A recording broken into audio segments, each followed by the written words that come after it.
പാവപ്പെട്ട ജനങ്ങൾക്ക് ഏറെ ആശ്വാസകരമായ ദേശീയ തൊഴിലുറപ്പ് പദ്ധതി ഇല്ലാതാക്കാനാണ് കേന്ദ്ര സർക്കാർ ശ്രമിക്കുന്നതെന്ന് CPM നേതാവും മുൻ എംപിയുമായ അഡ്വക്കേറ്റ് AM ആരിഫ് പറഞ്ഞു. ഗാന്ധിജിയെ ഒഴിവാക്കുക മാത്രമല്ല പദ്ധതി ഇല്ലാതാക്കുകയാണ് കേന്ദ്ര സർക്കാരിന്റെ ലക്ഷ്യമെന്നും ആരിഫ് കൂട്ടിച്ചേർത്തു. മഹാത്മാഗാന്ധിയെ തോക്കുകൊണ്ട് വെടിവെച്ച് കൊന്ന ആളുകൾ മഹാത്മാഗാന്ധിയെ ബില്ലുകൊണ്ട് വെടിവെച്ച് കൊന്ന് ഇല്ലാതാക്കുന്ന തരത്തിലേക്കാണ് ഇപ്പോൾ ഈ നിയമനിർമ്മാണം കൊണ്ടുവന്നിരിക്കുന്നത്. ആത്യന്തം അപകടകരമായ ഇവിടെ BJPയുടെയും RSSൻ്റെയും പ്രവർത്തകരുടെ അവരുടെ അമ്മമാർ, അവരുടെ വീട്ടിലെ അംഗങ്ങൾ ഈ തൊഴിലെടുക്കാൻ പോകുന്നവരുണ്ട്. ആ തൊഴിലെടുക്കാൻ പോകുന്ന ഈ ഗ്രാമീണ തൊഴിലുറപ്പ് കിട്ടുന്ന വരുമാനം കൊണ്ട് ജീവിക്കുന്നവരുണ്ട്. തിരിച്ച് മോദിക്ക് സിന്ദാബാദ് വിളിച്ച് തിരിച്ച് വീട്ടിൽ വരുമ്പോൾ വീട്ടിൽ കഞ്ഞുണ്ടാവില്ല. അമ്മമാർ അവരുടെ മുഖത്ത് നോക്കി അടിക്കുന്ന രീതിയിലേക്ക് കാര്യങ്ങൾ മാറും.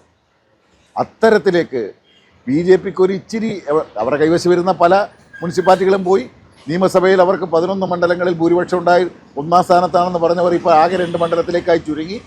എല്ലാ നിലയിലും BJPയുടെ വോട്ട് കച്ചവടം എല്ലാം വ്യക്തമായിരിക്കണം. അതുപോട്ടെ, BJP എന്തായാലും തിരുവനന്തപുരത്ത് കോർപ്പറേഷൻ കിട്ടിയാൽ അത്യാഹ്ലാദം പ്രകടിപ്പിക്കുമ്പോൾ ആ ആഹ്ലാദത്തിന് നിന്ന കോൺഗ്രസ് BJPയുടെ പ്രവർത്തകരുടെ അടക്കം നെഞ്ചത്ത് ചവിട്ടുന്ന, മുഖത്ത് കാർക്കി ചൂപ്പുന്ന നിയമനിർമ്മാണമാണ് ഇപ്പോൾ ഈ തൊഴിലുറപ്പ് പദ്ധതിയുമായി ബന്ധപ്പെട്ട് ഉണ്ടാക്കിയിരിക്കുന്നത്. തൊഴിലുറപ്പ് പദ്ധതി എന്ന് പറയുന്ന നമ്മുടെ ഗ്രാമങ്ങളിലും നഗരങ്ങളിലും പട്ടിണിയോട് പട്ടിണിയാണ്. ഐക്യരാഷ്ട്രസഭ പറയുന്നു പട്ടിണി രാജ്യങ്ങളുടെ കൂട്ടത്തിൽ 102ാം സ്ഥാനമാണെന്ന്.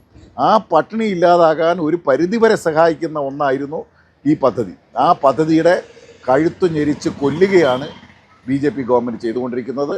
ഇതിനെതിരായി അതിശക്തമായ പ്രതിഷേധം രാജ്യത്താകെ എല്ലാവരും ചേർന്ന് ഉയർത്തിക്കൊണ്ടുവരേണ്ടതാണ്. എല്ലാ വിഭാഗം ആളുകളുടെയും സംയുക്ത പ്രതിഷേധം ഉയർന്നു വരണം എന്നാണ് എനിക്കാര്യത്തിൽ.